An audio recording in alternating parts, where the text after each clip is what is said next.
नमस्कार दोस्तों। मोदी जी की ऐसी तस्वीरें कई सालों से आप लोग देख रहे होंगे।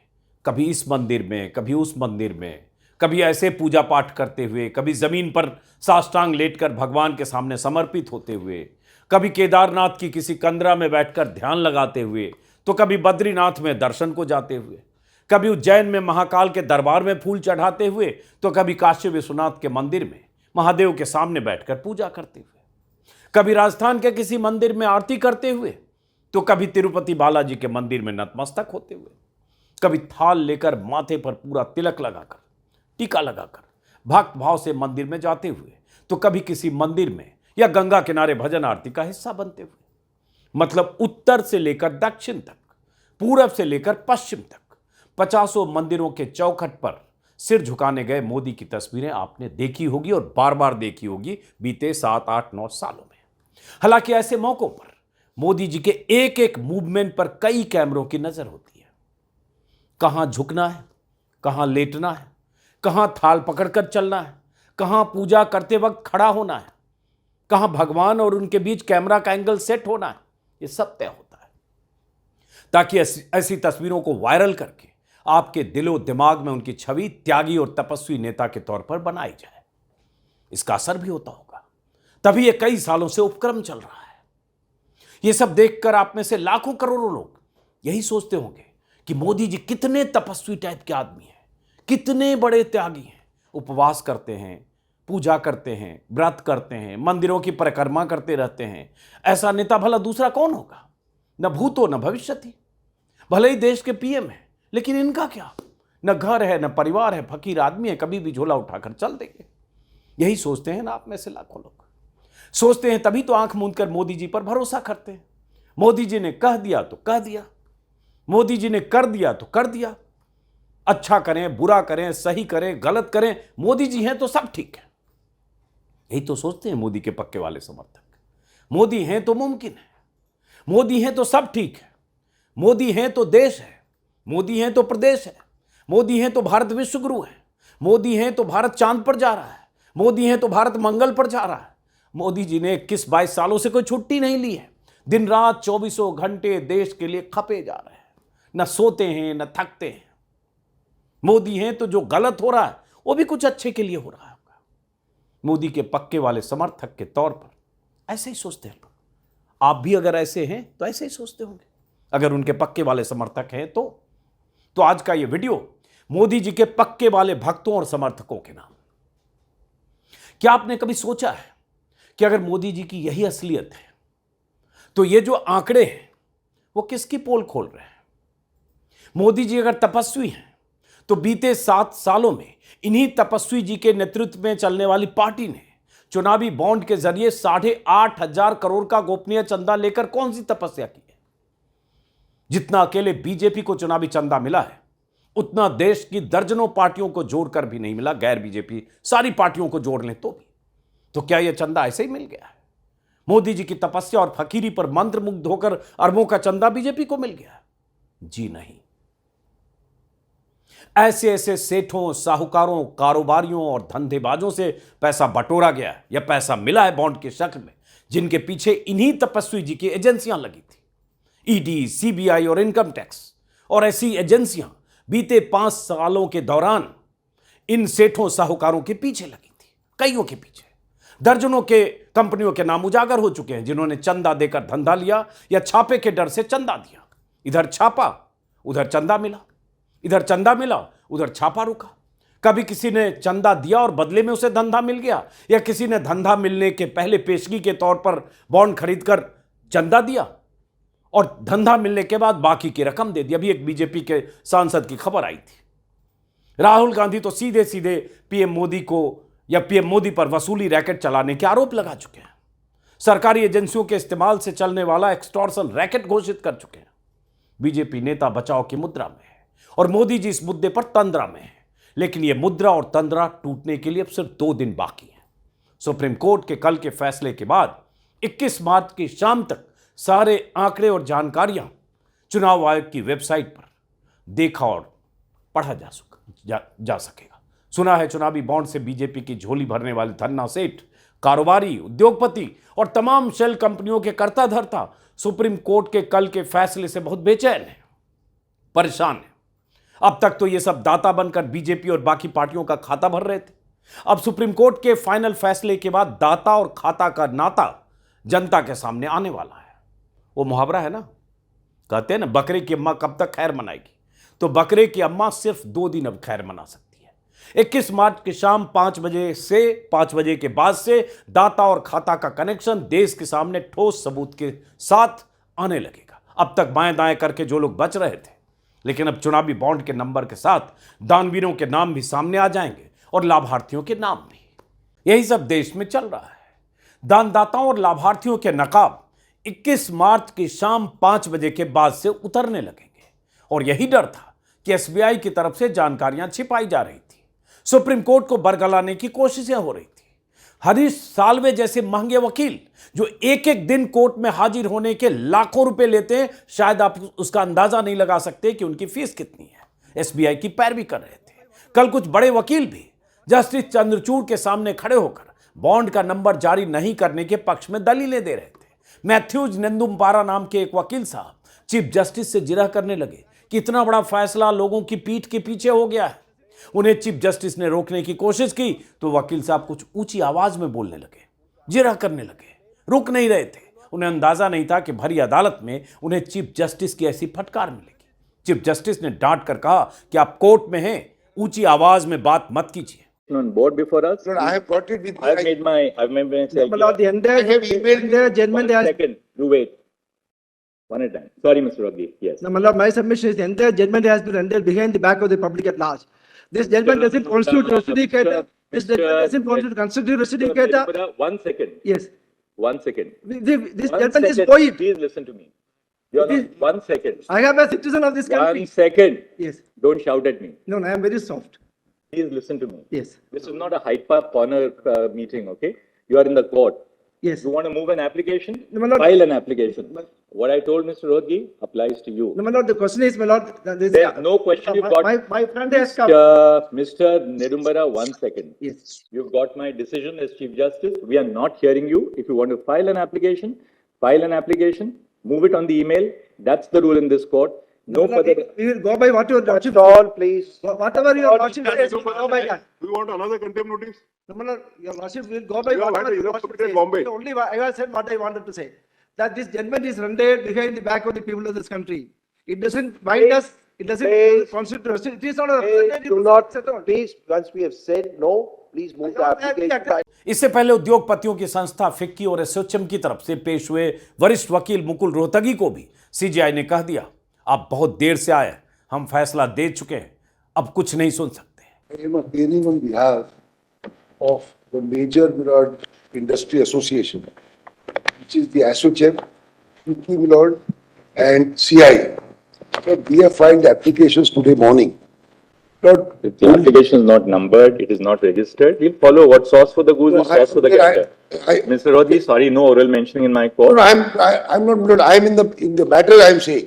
I am saying. We have no such application on board. Let it be circulated. We'll deal with it in the normal course. But Milord, I am respectfully submitting. If Sorry, Lordship make appearing an order for big today- clients, we will not tolerate this. You have to follow the rules in my But court. Milord, if your Lordship make an order today, my application will be infructuous.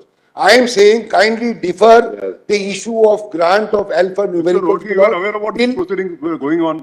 You could have intervened at that stage. What is this after the judgment is passed, you want to intervene now? Milord, the order is of 15th March. Ask No, but Milord, you are aware about the proceedings pending before this But court. Milord, we were not Arguments are parties going on anywhere. together. we were not parties at any time. Everybody, the whole world knew that this matter was being heard. Milord, I have Come no. back, 1 second, Mr. Rodgi. You come here after the judgment is delivered. You are now, you file an application. That's not the way. Milord, I have come only in regard to Circulate and- 15th March. Kindly appreciate. No, Mr. I have no problem in Rodgi, declaration hear you. of the list of donors Rodgi. or the list of recipients. Mr. Rodgi will not hear you right now. We have a specific application which is on board. You ask your advocate on record to follow the procedure. File an email. It will be dealt with by my registrar listing. We'll take a, we'll get But it. No. I am saying No, kindly, Milord, If I do it for Mr. Rohatgi, senior No, no, counsel, then Mr. Rohatgi, you look at me. As Chief Justice, I have no face to tell all the other juniors to whom I declined list mentioning in the morning.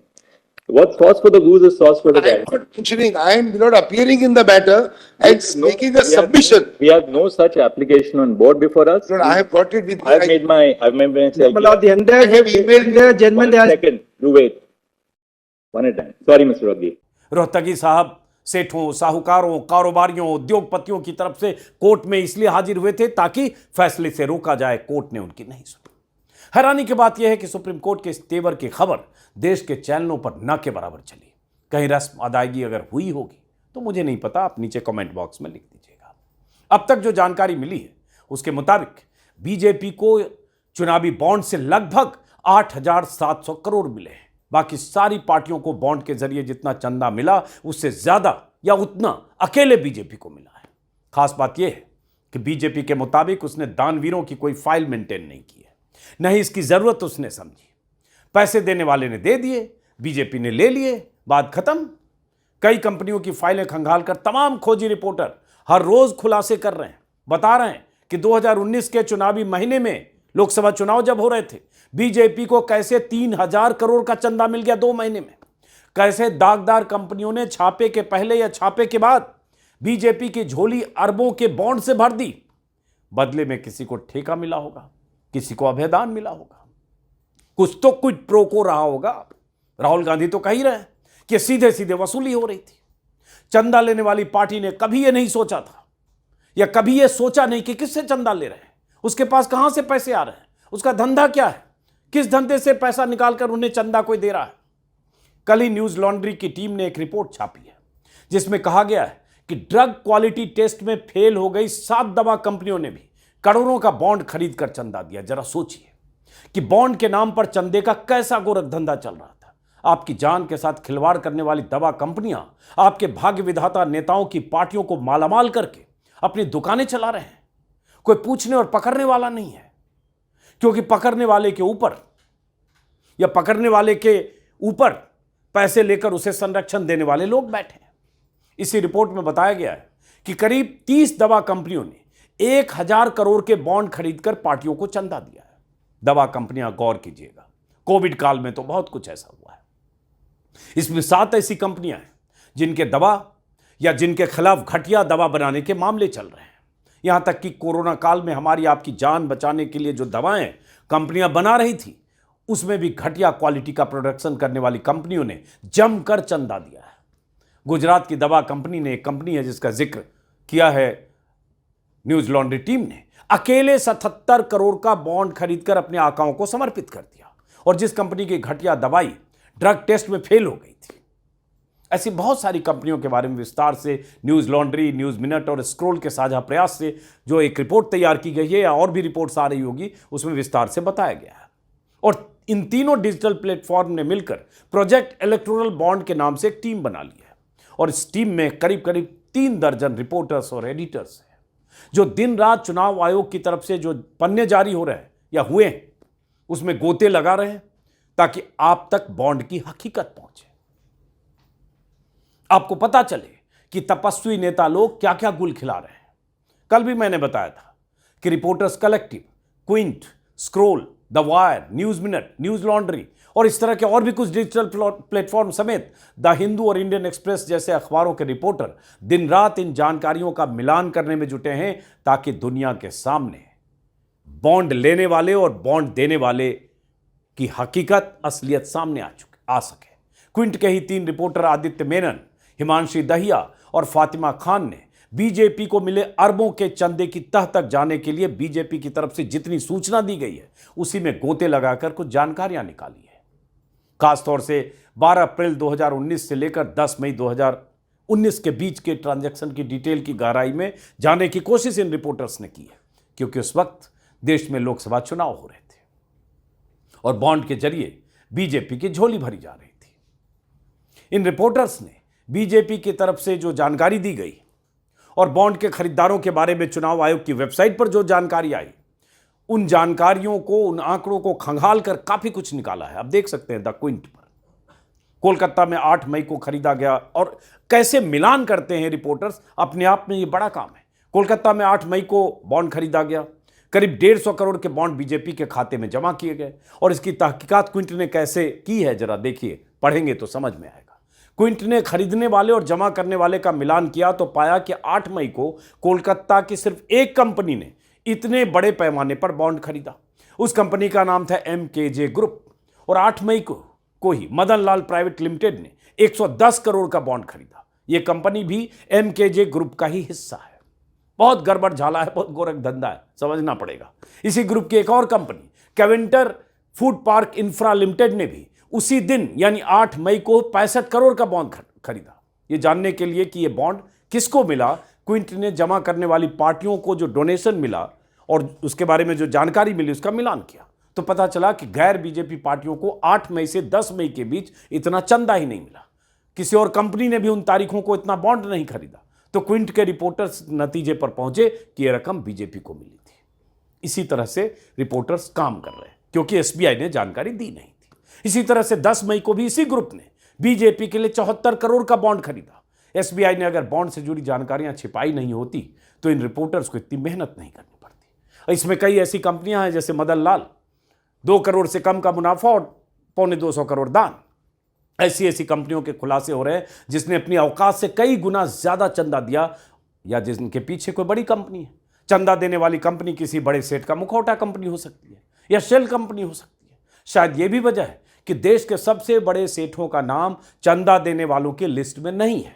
अब जैसे company है quick supply chain, इस company ने एक ही दिन में BJP को 200 करोड़ का बॉन्ड खरीद कर दिया है। 5 राज्यों में हुए चुनाव से ठीक पहले जनवरी 2022 में इस कंपनी ने बीजेपी को इतने पैसे दिए। द क्विंट में फातिमा खान की रिपोर्ट छपी है जिसके मुताबिक बीजेपी ने अपने डोनर्स के नाम का खुलासा नहीं किया है, लेकिन 17 मार्च के चुनाव आयोग की तरफ से जो जानकारी दी गई 17 मार्च को, उन जानकारियों में इतना बताया गया किस शहर की कंपनी ने किस तारीख में कितने का बॉन्ड खरीदा। क्विंट की रिपोर्टर ने दस्तावेज खंगाला, मिलान किया तो पता चल गया कि 5 जनवरी 2022 को मुंबई की एकमात्र कंपनी क्विक सप्लाई चेन ने 1 करोड़ के 225 बॉन्ड खरीदे। देखिए कितना दुरूह काम है। उसी दिन 2 और कंपनियों ने भी बॉन्ड खरीदा, लेकिन बॉन्ड का वैल्यू सिर्फ 7 करोड़ या 5 करोड़ था। इससे अंदाजा लग गया। रिपोर्टर्स ने जोड़ा, डॉट कनेक्ट किया कि बीजेपी को एक दिन में 200 करोड़ देने वाली कंपनी क्विक सप्लाई चेन ही है। क्विंट ने ही यह खुलासा किया है कि रिलायंस से जुड़ी इस कंपनी ने पहले भी 3 बार बॉन्ड खरीदे, मतलब कंपनी का रिश्ता रिलायंस से है। ये एस्टैब्लिश क्विंट ने किया और कुछ वेबसाइट्स ने किया, और हर बार विधानसभा चुनाव के पहले ही इस कंपनी ने बॉन्ड खरीदे।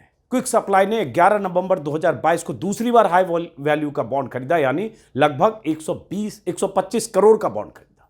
बीजेपी के रिकॉर्ड में दिखता है कि इसी दिन सेम अमाउंट का बॉन्ड रिसीव हुआ, यह दर्ज है। किसी और कंपनी ने 125 करोड़ का बॉन्ड नहीं खरीदा, तो इससे मिलान हो जाता है कि बीजेपी को ये पैसे भी मिले। कितनी मेहनत ये रिपोर्टर्स कर रहे हैं, क्योंकि एसबीआई ने छुपम छुपाई के खेल में आंकड़े जारी करने में देर की। क्विंट ने पूरी पड़ताल करके बताया है कि क्विक सप्लाई चेन नाम की कंपनी का रिलायंस से क्या रिश्ता है। वेयरहाउस और स्टोरेज के निर्माण से जुड़ी इस कंपनी के 3 डायरेक्टर हैं। सबसे पुराने डायरेक्टर तापस मित्रा है, जो 25 और कंपनियों के भी डायरेक्टर हैं। यही खेल होता है इसमें, जिनमें से कई कंपनियां रिलायंस की हैं। इसी से साबित होता है कि कुछ कंपनियों का नाम दाताओं की लिस्ट में देखकर आप अंदाजा नहीं लगा सकते कि उसके पीछे अंबानी है या अडानी है या कोई और बड़ा सेठ है। कोई जरूरी थोड़ा ही है कि पैसे सीधे अडानी और अंबानी की कंपनियों से ही आए। दाएं से, बाएं से, इधर से, उधर से, किसी भी कंपनी से आ सकता है जिसके तार अंबानी अडानी से जुड़े हो सकते हैं। शेल कंपनी हो सकती है किसी भी सेठ की।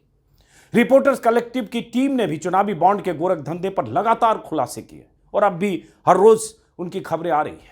ऐसे संस्थानों के पास मोदी मीडिया की तरह बड़ा न्यूज रूम भले ना हो, सैकड़ों करोड़ के तामझाम वाले इंफ्रास्ट्रक्चर ना हो, 50 रिपोर्टर और मेकअप पोत कर स्टूडियो से ज्ञान देने वाले एंकर ना हो, लेकिन हौसला है, खोजी प्रवृत्ति है और सच को उजागर करते रहने की नीयत है। आप कभी जाइए रिपोर्टर्स कलेक्टिव की वेबसाइट पर, आपको दर्जनों ऐसी रिपोर्ट मिलेगी जो आपको हैरान कर देगी कि अरे बाप रे, बॉन्ड की आड़ में ये सब खेल चल रहा है और हमें पता ही नहीं है। हालांकि जिन्हें पता चल रहा है, उनकी सेहत पर भी शायद फर्क नहीं पड़े। कल ही रिपोर्टर्स कलेक्टिव ने एक रिपोर्ट छापी है कि कैसे 2018 में तत्कालीन वित्त मंत्री और बॉन्ड के इस गोरख धंधे के जन्मदाता अरुण जेटली ने एक्सपायर हो चुके बॉन्ड को भुनाने के लिए एसबीआई को फरमान जारी किया था। 2018 में कर्नाटक चुनाव से पहले 10 करोड़ के इस बॉन्ड को भुनाने की मियाद खत्म हो गई थी। गौर से सुनिएगा। लेकिन जेटली के दबाव में एसबीआई ने इसे कैश में कन्वर्ट करना जरूरी समझा या करने को मजबूर हुआ। जाहिर है खाता बीजेपी का था, दाता जो भी हो। बॉन्ड के जन्मदाता जेटली साहब का आदेश था कि एसबीआई को यह करना है, तो एसबीआई क्या कर लेता। अब जरा सोचिए, अगर बॉन्ड को भुनाने की मियाद तय कर दी गई कि खरीदने के 15 दिन के भीतर इसे इनकैश कराना है, तो फिर अपने लिए आप नियम भी बदल देंगे या नियम को ताक पर रखकर जो मर्जी वो करवा लेंगे, क्योंकि सरकार आपकी है, सिस्टम आपका है, फैसला आपका, कुछ भी हो सकता है। कई कंपनियों ने अपने प्रॉफिट से कई गुना ज्यादा चंदा दिया है, तो सवाल उठेगा कि कहां से दिया।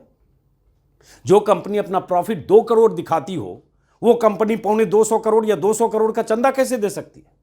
या जो प्रॉफिट कम दिखाकर अरबों का काला धन कमाया जा रहा है, या फिर अरबों के काले धन को शेल कंपनियों के जरिए पार्टी तक पहुंचाया जा रहा है, या चंदा देते वक्त ऐसी कंपनियों के लिए कारू का खजाना खुल जाता है। इसकी जांच तो होनी चाहिए, लेकिन जांच होगी क्या? अब यह बड़ा सवाल है, क्योंकि सुप्रीम कोर्ट के फैसले के बाद 21 तारीख की शाम को जब आंकड़े चुनाव आयोग की वेबसाइट पर जानकारियां, जो यूनिक नंबर है, अल्फा न्यूमेरिक नंबर, उसके साथ जानकारियां आएगी, उसके बाद अगर उसमें मिलान करके एसबीआई नहीं भी देगा, जो नहीं देगा शायद, तो भी यही रिपोर्टर्स, ऐसे दर्जनों रिपोर्टर्स अगले 24 घंटे में, माफ करें, ये मिलान करके दुनिया को बता पाएंगे, शायद कुछ घंटों के भीतर भी, बहुतों के नाम, कि इसमें किसने किसको पैसा दिया स्पेसिफिक। लेकिन उसके बाद क्या होगा? क्या बात खत्म हो जाएगी? क्योंकि अब तो चुनाव का ऐलान भी हो गया है। अभी मैंने परसों ही प्रशांत भूषण, जो इस मामले में एडवोकेट हैं, कल सुप्रीम कोर्ट में दलील भी दे रहे थे, प्रशांत भूषण से मैंने बात की थी यही, कि उसके बाद क्या होगा। उसके बाद जांच होगी, पता चलेगा कोई क्विड प्रो को था, कुछ लेन देन हुआ, कुछ गिव एंड टेक था, किसी काम के बदले, ठेके के बदले चंदा दिया गया, या छापे से डरकर चंदा दिया गया। ये क्या खेल हो रहा था? तो प्रशांत भूषण ने कहा यह तभी मुमकिन है, दूध का दूध पानी का पानी होगा, कि इसमें खेल क्या हो रहा था, क्विड प्रो को क्या था, जब जांच हो। और वो जांच तभी सही नतीजे पर पहुंचेगी जब वो जांच एसआईटी करे, और उस एसआईटी का गठन सुप्रीम कोर्ट करे, कोई रिटायर्ड जज, कोई अधिकारी, और सुप्रीम कोर्ट के मॉनिटरिंग में हो। ऐसी जांचें पहले हुई है। प्रशांत भूषण ने यह भी कहा कि हम सुप्रीम कोर्ट जाएंगे और सुप्रीम कोर्ट से मांग करेंगे आगे आने वाले दिनों में, अगर जरूरत पड़ी, कि एसआईटी का गठन होना चाहिए। मैं चाहता हूं छोटा सा हिस्सा प्रशांत भूषण के उस इंटरव्यू का भी आप सुनिए। ये पता चलना कि चलिए इन कंपनियों ने, जब हम डॉट्स मिलाएंगे अगर नंबर के साथ, जो जब आ जाएगा, इन कंपनियों ने खरीदा और इन कंपनियों का बॉन्ड बीजेपी ने इनकैश किया। लेकिन जो बात आप कह रहे हैं कि इसमें क्विड प्रो को है, वसूली है, या एक्सटॉर्शन है, जो राहुल गांधी ने कहा, या बहुत बड़ा भ्रष्टाचार है, ये तो एसआईटी के जरिए साबित हो पाएगा अगर एसआईटी जांच करेगी। लेकिन क्या एसआईटी की जांच होगी? देखिए, कायदे से तो इतने बड़े घोटाले में, जो कि सुप्रीम कोर्ट के आदेश से ही उजागर हुआ है, इसमें बिल्कुल सुप्रीम कोर्ट के निगरानी में एसआईटी की जांच होनी चाहिए, क्योंकि ये एजेंसीज तो बिल्कुल सरकार के कब्जे में है, चाहे सीबीआई हो, चाहे ईडी हो, चाहे इनकम टैक्स हो। यही लोग तो वसूली कर रहे थे या वसूली करवा रहे थे सरकार के एजेंट्स के तरह। तो इसलिए इन लोगों के ऊपर तो जांच नहीं छोड़ी जा सकती। न ही पुलिस एजेंसीज के पास, जिनके पास ना तो इंडिपेंडेंस है और ना ही इतनी टेक्निकल एक्सपर्टीज है कि इस तरह के मामले में ठोस जांच कर सके। तो इसमें बिल्कुल एक एसआईटी का गठन होना चाहिए, जिसमें कुछ ईमानदार रिटायर्ड सीबीआई के अफसर हों और एक रिटायर्ड सुप्रीम कोर्ट के जज की निगरानी में ही ये जांच होनी चाहिए। आप जो कह रहे जांच होनी चाहिए, तो ये एसआईटी के गठन का निर्देश जब सुप्रीम कोर्ट देगा तभी होगा। तो तभी क्या इसकी प्रक्रिया होगी? क्या आप लोग सुप्रीम कोर्ट में इसके लिए मांग करेंगे, सुप्रीम कोर्ट में याचिका दायर करेंगे? क्या प्रोसेस होगा, जरा दर्शकों को समझाने के लिए?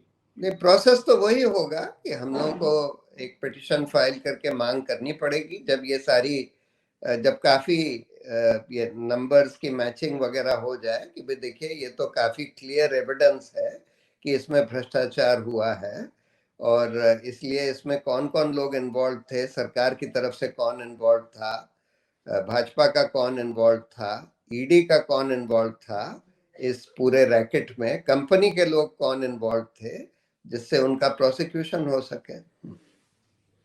तो फिलहाल अब हम सब 21 मार्च की शाम 5 बजे का इंतजार करेंगे, क्या डेटा आता है, क्या जानकारी आती है, और उसके बाद ये तमाम खोजी रिपोर्टर्स उन जानकारियों में गोता लगाकर क्या जानकारियां जुटाते हैं और देश के सामने क्या आता है, किन किन के चेहरों से नकाब उतरता है। लेकिन सबसे बड़ी बात, जैसा कि मैंने कहा, आज का वीडियो आप जैसे जो ऐसे लोग, लाखों लोग, करोड़ों लोग जो पक्के वाले मोदी भक्त थे, उनके लिए है। ये सब जानकर, सुनकर, समझकर, इसके बाद भी आपकी सेहत पर कोई फर्क पड़ता है या नहीं?